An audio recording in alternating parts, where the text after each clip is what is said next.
Student, मैं राकेश कुमार एक बार आपका फिर से स्वागत करता हूं vision science coaching classes Kishangarh ट्रेनवाल के अंदर।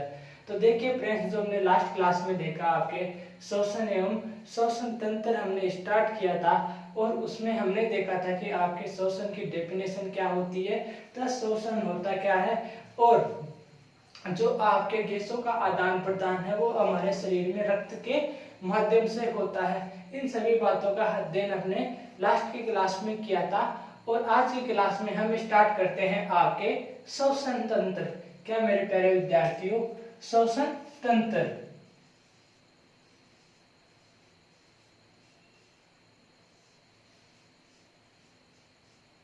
श्वसन तंत्र मानव शरीर में आपके श्वसन तंत्र को 3 भागों के रूप में बांटा गया है या 3 भागों में बांटा गया है। पहला भाग आता है आपके ऊपरी श्वसन, नंबर 2 पे आपके आता है निचला श्वसन और नंबर 3 पे आता है आपके श्वसन मांसपेशियां। मेरे प्यारे विद्यार्थियों, आपके मानव श्वसन तंत्र को आपके 3 भागों में डिवाइड किया गया है। नंबर 1 पे आता है आपके ऊपरी श्वसन तंत्र, ऊपरी श्वसन तंत्र। इसके बाद में आपके नंबर 2 पे आता है आपके निचला श्वसन तंत्र, ठीक है, निचला श्वसन तंत्र। और आपके नंबर 3 पे आता है आपके श्वसन मांसपेशियां, श्वसन मांसपेशियां।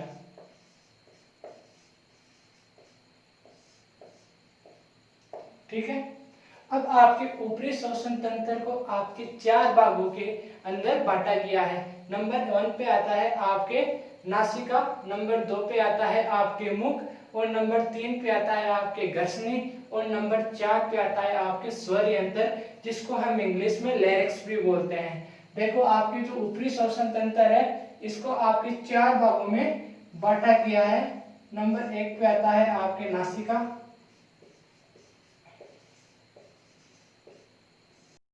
नंबर 2 पे आता है आपके मुख,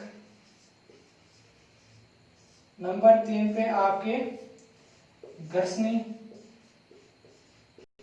और नंबर 4 के आपके स्वर यंत्र,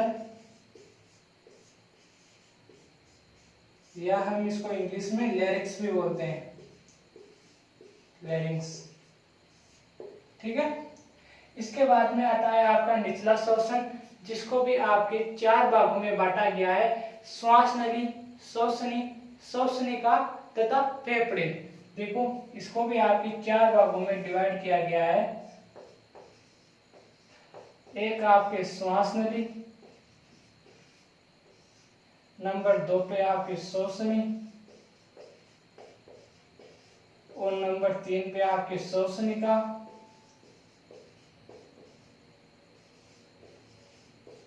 और नंबर 4 के आपके फेफड़े। श्वसनी और श्वसनिका को आप एक जगह भी लिख सकते हो या इनको अलग अलग भी लिख सकते हो, बात एक ही है। ठीक है, और इसके बाद में आता है आपके श्वसन मांसपेशियां, जो आपके ऊपरी श्वसन तंत्र और निचले श्वसन तंत्र में जो क्रियाएं होती है उन पर आपके श्वसन मांसपेशियां नियंत्रण करती है।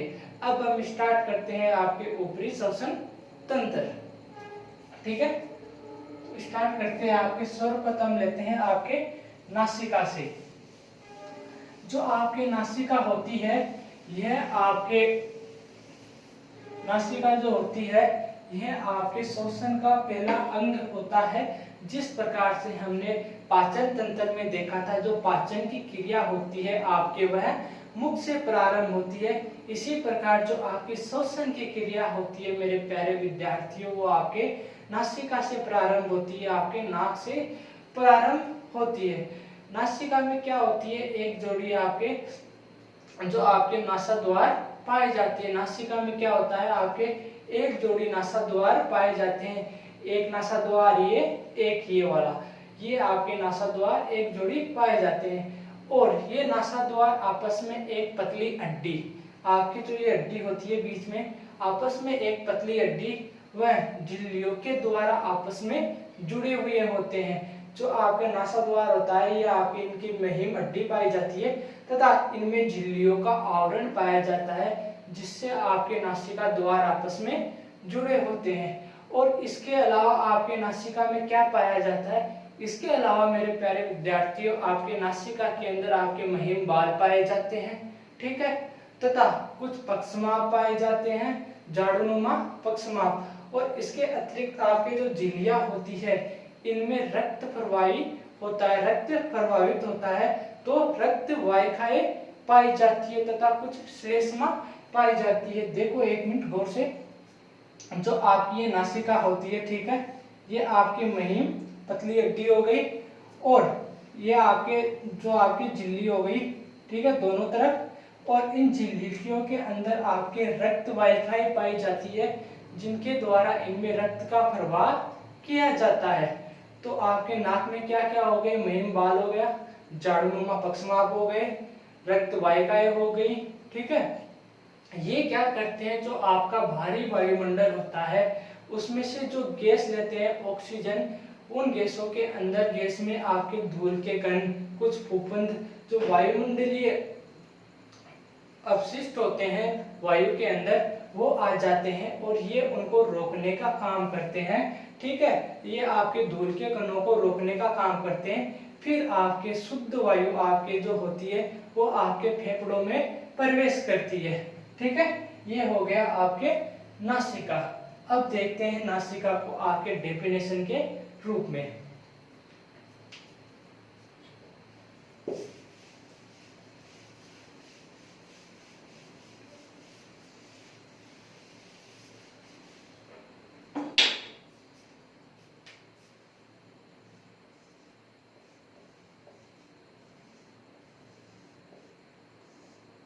नासिका, जो नासिका होती है यह श्वसन का पहला अंग है। यह पहला श्वसन अंग है, जो आपके बाहर से दिखने वाले, जो बाहर से दिखने वाले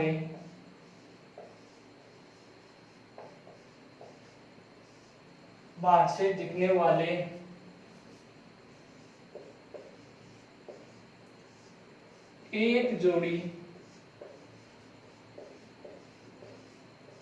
बाहर से दिखने वाले आपके एक जोड़ी नासाद्वार से शुरू होता है, नासाद्वार से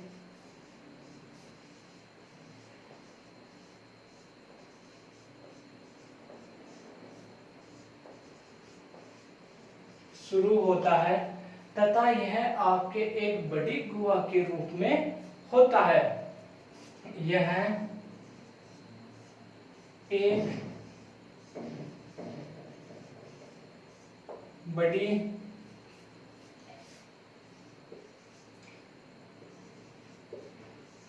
गुहा के रूप में होती है, जो एक पतली हड्डी व झिल्ली के द्वारा, पतली हड्डी व झिल्ली के द्वारा दो भागों में विभक्त होती है, दो भागों में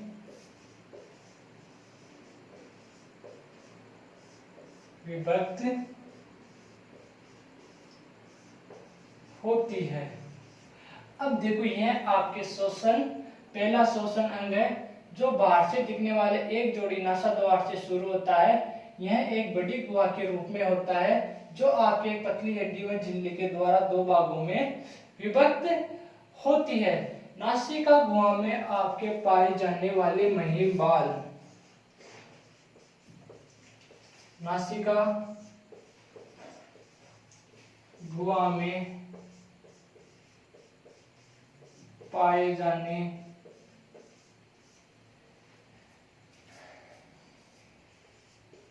वाले महिमबाल, नासिका गुहा में पाए जाने वाले महिमबाल व पतली झिल्ली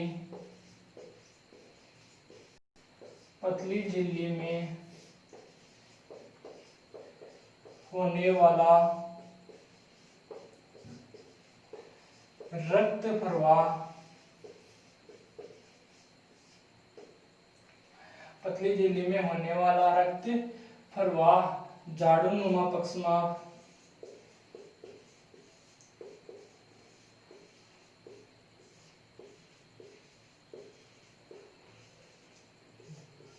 झाड़ूनुमा पक्षमाप तथा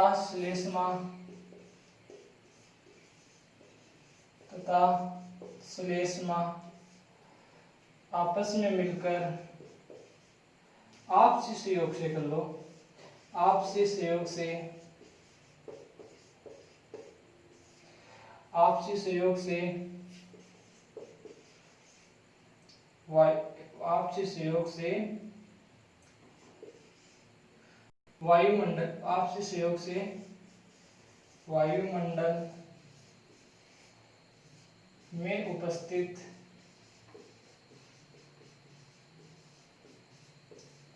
वायुमंडल में उपस्थित धूल के कण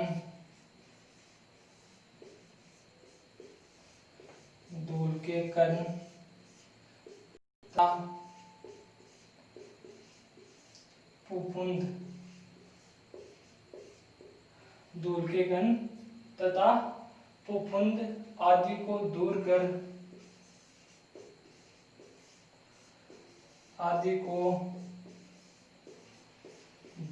कर श्वास वायु को शुद्ध करते हैं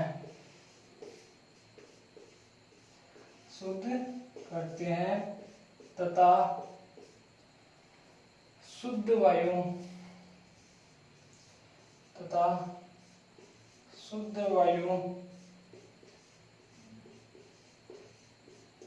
फेफड़ों में प्रवेश करती है।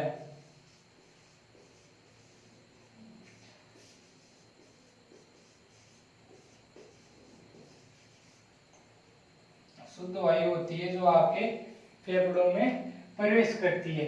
जो नासिका होती है आपके श्वसन का आपके पहला अंग होता है, ठीक है, जो बाहर से दिखने वाले आपके एक जोड़ी नासा द्वार से शुरू होता है।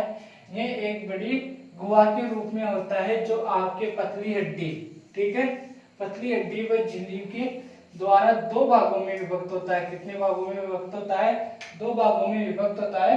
नासिका गुहा में पाए जाने वाले आपके महिमबाल और पतली झिल्ली में होने वाला आपका रक्त का प्रवाह, ठीक है, और झाड़ूनुमा पक्षमा तथा श्लेष्मा आपस में मिलकर वायुमंडल में उपस्थित धूल के कण तथा फफूंद आदि को दूर करके वायु को शुद्ध करते हैं तथा शुद्ध वायु को फेफड़ों में प्रवेश करते हैं। या हम इस प्रकार भी कर सकते हैं, जो आपकी श्वास वायु होती है, यहाँ से श्वास वायु में उपस्थित वायुमंडल की जगह आप यहाँ पे श्वास वायु भी लिख सकते हो।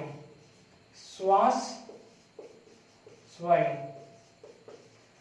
ठीक है, श्वास वायु में उपस्थित धूल के कण तथा फफूंद आदि को दूर करके वायु को शुद्ध करते हैं तथा शुद्ध वायु को आपकी जो होती है वो फेफड़ों में प्रवेश करती है। इसके बाद में आता है आपके नंबर 2 पे मुख। जो आपके मुख होता है ये श्वसन तंत्र पर द्वितीय अंग के तौर पर कार्य करता है। जो आपके मुख होता है ये आपके श्वसन अंग में द्वितीय अंग के तौर पर कार्य करता है। श्वसन तंत्र में द्वितीय अंग पर कैसे? जैसे किसी कारणवश आप नासिका से नाक से श्वसन नहीं ले पा रहे हो तो उस कंडीशन में आपके पास एक ऑप्शन होता है कि आप मुख से भी श्वास ले सकते हो, ठीक है। जैसे मान लो जैसे नासिका में आपको सर्दी जुकाम हो गया तगड़ा वाला, ठीक है, आपसे नासिका से श्वास नहीं लिया जा रहा तो उस कंडीशन में आप है ना मुख से भी श्वास ले सकते हो, ठीक है। तथा जो आपके मुख से श्वास वायु ली जाती है वह नासिका से ली गई श्वास वायु की तुलना में कम शुद्ध होती है, या हम कह सकते हैं नासिका से ली जाने वाली श्वास वायु आपके मुख से ज्यादा शुद्ध होती है, ठीक है। तो देखते हैं आपके मुख।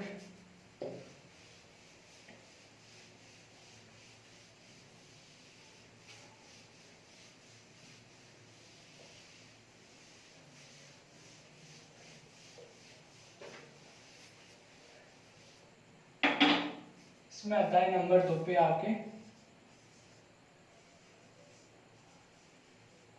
मुख। जो मुख होता है, मुख श्वसन तंत्र में एक तृतीयक अंग के तौर पर कार्य करता है। मुख श्वसन तंत्र में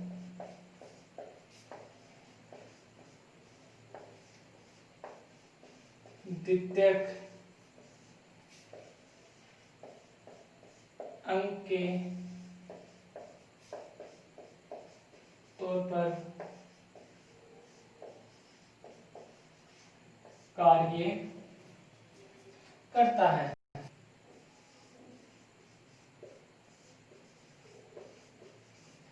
आवश्यकता होने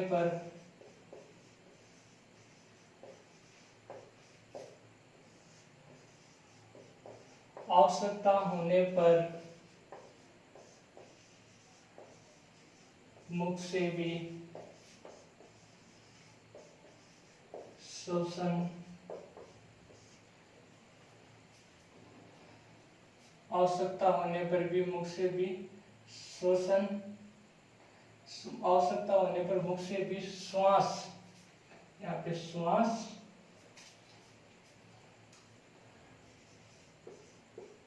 ले सकते हैं। आवश्यकता होने पर आप मुख से भी श्वास ले सकते हैं, श्वसन क्रिया कर सकते हैं, परंतु एक ये बात आपके बहुत इंपॉर्टेंट है, परंतु मुख से ली जाने वाली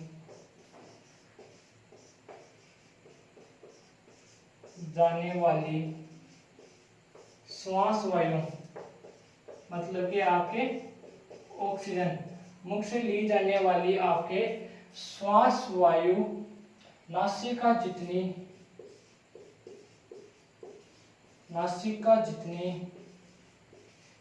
शुद्ध नहीं होती है, नासिका जितनी शुद्ध नहीं होती है। मेरे प्यारे विद्यार्थियों, जो आपके मुख से द्वारा आपके श्वास ली जाती है वह आपके नासिका जितनी आपके शुद्ध नहीं होती है, ठीक है। यहाँ पे आपका मुख समाप्त होता है। इसके बाद में हम स्टार्ट करते हैं आपके ग्रसनी।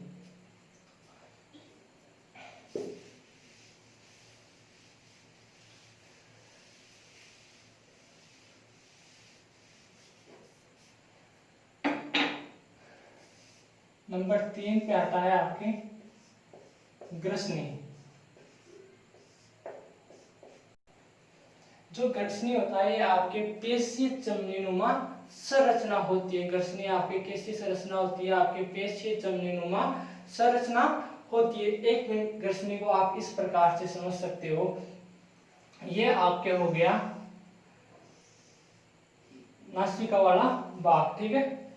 यहां से हो गया आपका मुख, ठीक है। तो यहाँ पे हो गया आपके कंठग्रसनी, और यहाँ से आपके हो गया आपके एपिग्लोटिक्स मतलब घाटी ढक्कन, और यहाँ पे आपके 2 नलियां निकलती है, एक श्वास नली, एक आहार नली, ठीक है। यहाँ पे नासिका, ये नासिका गुहा हो गई, जो आगे चलकर एक ही गुहा के रूप में मतलब कि एक पाइप के रूप में हो जाती है। जो आपके नासिका यहाँ से 2 द्वार होते हैं, ये आगे चलकर आपके एक में हो जाती है, एक में बदल जाते हैं। तो ये आपके मुख हो गया जिधर से आप खाना लेते हो। तो आपकी जो नासिक ग्रसनी होती है, ग्रसनी को आपके 3 भागों में बांटा गया है। नंबर 1 पे आती है आपकी नासा ग्रसनी, ठीक है। नंबर 2 पे आती है आपकी मुख और नंबर 3 पे आती है आपके कंठग्रसनी। 3 भागों में डिवाइड किया। जो आपकी नासिका वाला भाग होता है ये तो हो गया आपके नासाग्रसनी, जो आपके मुख वाला भाग हो गया ये हो गया आपके मुख ग्रसनी, और यहाँ पे जो कंठ ग्रसनी वाला दोनों ग्रसनी आपके यहाँ पे आगे मिलती है श्वास नली, और आपके जो भोजन वाली होती है यह आपके मुख व दोनों एक जगह आके मिलती है, तो ये हो गया आपके यहाँ पे कंठ ग्रसनी के रूप में आके मिलती है। ठीक है, फिर आता है आपके इसके नीचे घाटी ढक्कन। कंठ ग्रसनी के अंदर इसके पास में आपके एक संरचना पाई जाती है जिसे हम घाटी ढक्कन एपिग्लोटिक्स बोलते हैं। जो घाटी ढक्कन एपिग्लोटिक्स होता है यह आपके पल्ले नुमा संरचना होती है, जो आपके यह डिसाइड करता है कि जो आपका भोजन है वो आपके आहार नली में जाना चाहिए, और जो आपका श्वास वायु है वो आपके श्वास नली में जाना चाहिए। एक बार देखो अपनी श्वास वायु आई यहाँ से, तो ये घाटी ढक्कन यह निर्धारित करेगा कि ये जो वायु है ये आपके श्वास नली में जानी चाहिए, और इधर से जो भोजन आया ये आपके आहार नली में जाना चाहिए। यही कार्य होता है आपके घाटी ढक्कन का। और जो आपके घाटी ढक्कन होता है ये आपके आहार नली और श्वास नली के मध्य आपके स्विच का कार्य करता है। मेरे प्यारे विद्यार्थियों, किसका कार्य करता है? जो आपके घाटी ढक्कन होता है यह आपके आहार नली वह श्वास नली के मध्य आपके स्विच का कार्य करता है। ठीक है, अब देखो इसको डेफिनेशन के रूप में।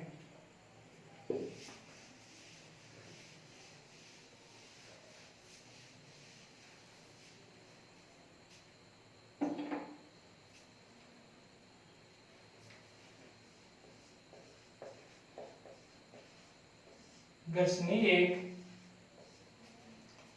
पेशीय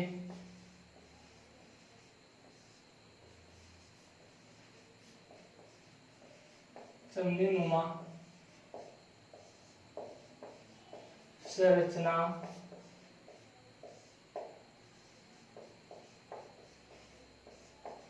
होती है।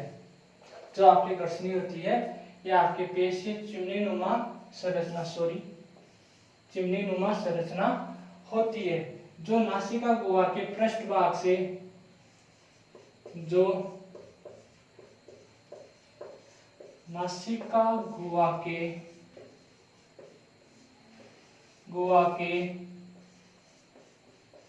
पृष्ठभाग से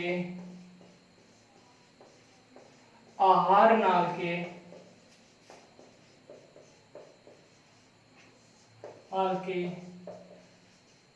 ऊपरी भाग तक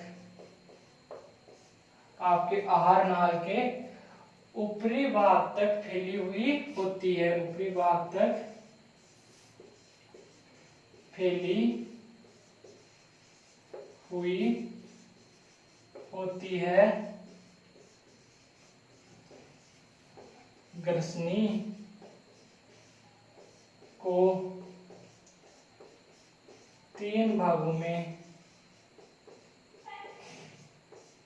बांटा गया है। या ग्रसनी आपके जो होती है उसके 3 प्रकार होते हैं। ठीक है, कौन कौन सा हो गया? नंबर 1 पे आ गए आपके नासा ग्रसनी, नंबर 2 पे आपके मुख ग्रसनी, और आपके नंबर 3 पे आ गए आपके कंठ ग्रसनी।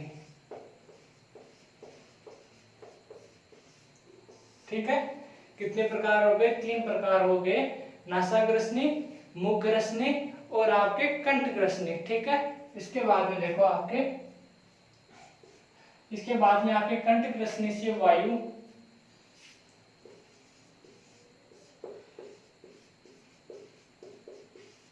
कंठ ग्रसनी से वायु घाटी ढक्कन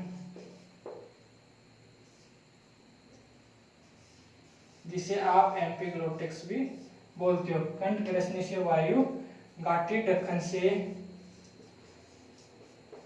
होते हुए घाटी ढक्कन से होते हुए स्वर यंत्र घाटी ढक्कन से होते हुए स्वर यंत्र में पहुंचती है।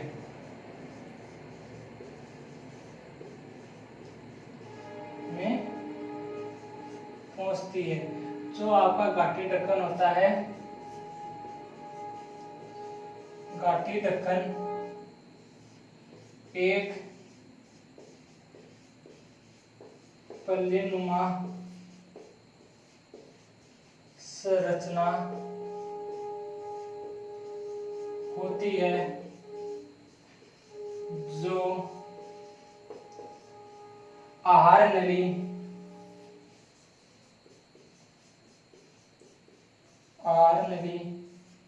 व श्वास नली के मध्य स्विच का कार्य करती है।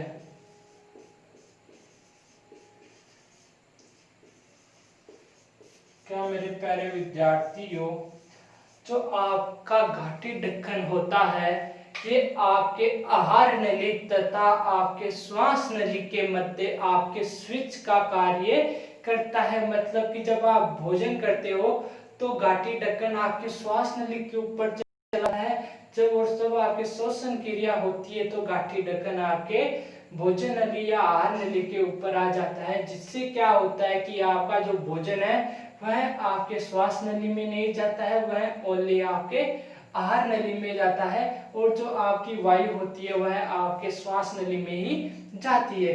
इसके बाद में आपके जो अपने ऊपरी श्वसन तंत्र पढ़ रहे हैं, इसके 3 भाग हो गए। इसके बाद में अपन लेते हैं आपके चौथा नंबर 4 पे, जिसे हम बोलते हैं स्वर यंत्र। ठीक है,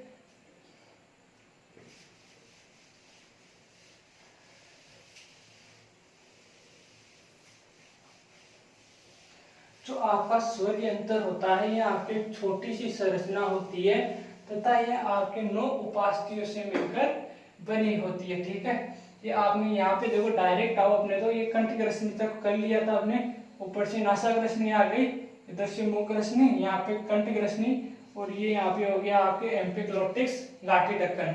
ठीक है, इसके बाद में देखो घाटी ढक्कन अपन आहार नली को छोड़ दो, श्वसन नली देखते हैं। यहाँ पे आपके श्वसन नली के पास में थोड़ा सा ऊपर आपके एक छोटी सी संरचना पाई जाती है।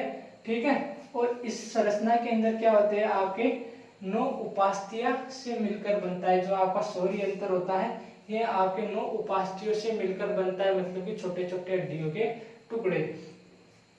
और इस स्वर यंत्र के अंदर एक आपके विशेष संरचना पाई जाती है जिसे हम स्वर रज्जु कहते हैं। ठीक है, स्वर यंत्र में एक विशेष संरचना पाई जाती है जिसे हम स्वर रज्जु कहते हैं। और जो आपके स्वर रज्जु होता है इसमें आपके एक स्वर रज्जु नामक विशेषता पाई जाती है, और स्वर रज्जु में आपके श्लेष्मा झिल्लियां होती है। मेरे प्यारे विद्यार्थियों, जो आपका स्वर रज्जु होता है इसमें आपके श्लेष्मा झिल्लियां पाई जाती है, और ये श्लेष्मा झिल्लियां आपके क्या करती है, जब अपन श्वास लेते हैं तो वायु जाती है तो उनमें हवा से आपके कंपन उत्पन्न होता है, और कंपन उत्पन्न होने के कारण हम अलग अलग तरह की ध्वनियां उत्पन्न कर सकते हैं, या अलग अलग तरह की आपके ध्वनि उत्पन्न होती है। ठीक है, इसके बाद में देखते हैं आपके स्वर यंत्र नंबर 4 पे आता है आपके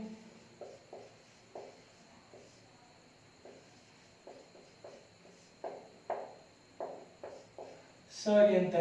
ये कंठ रश्मि और श्वास नली को जोड़ने वाली आपके एक छोटी सी संरचना होती है। यह कंठ रश्मि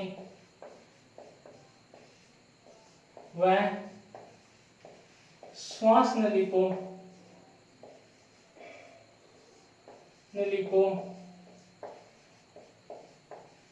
जोड़ने वाली छोटी सी संरचना होती है।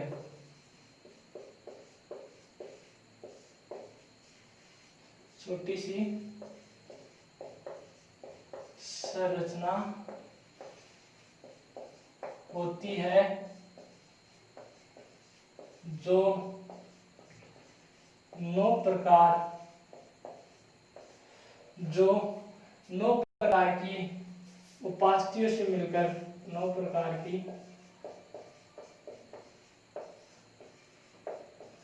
उपास्थियों से मिलकर बना होता है।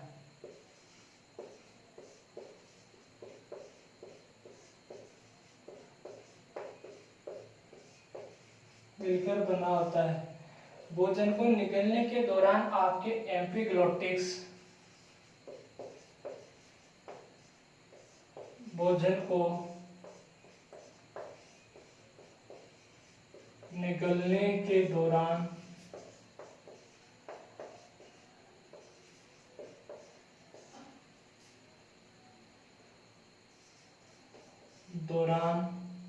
एपिग्लोटिक्स या घाटी ढक्कन, कुछ भी लिख दो, घाटी ढक्कन स्वरयंत्र पर घाटी ढक्कन स्वरयंत्र पर आवरण के तौर पर कार्य करता है। तो आपका घाटी ढक्कन होता है, ये सौर यंत्र पर आवरण के तौर पर कार्य करता है तथा भोजन का सौर यंत्र में तथा भोजन को सौर यंत्र में जाने से रोकता है। भोजन को सौर यंत्र में जाने से भोजन को आहार या श्वसन नली में जाने से रोकता है। सौर यंत्र में जाने से रोकता है। सौर यंत्र में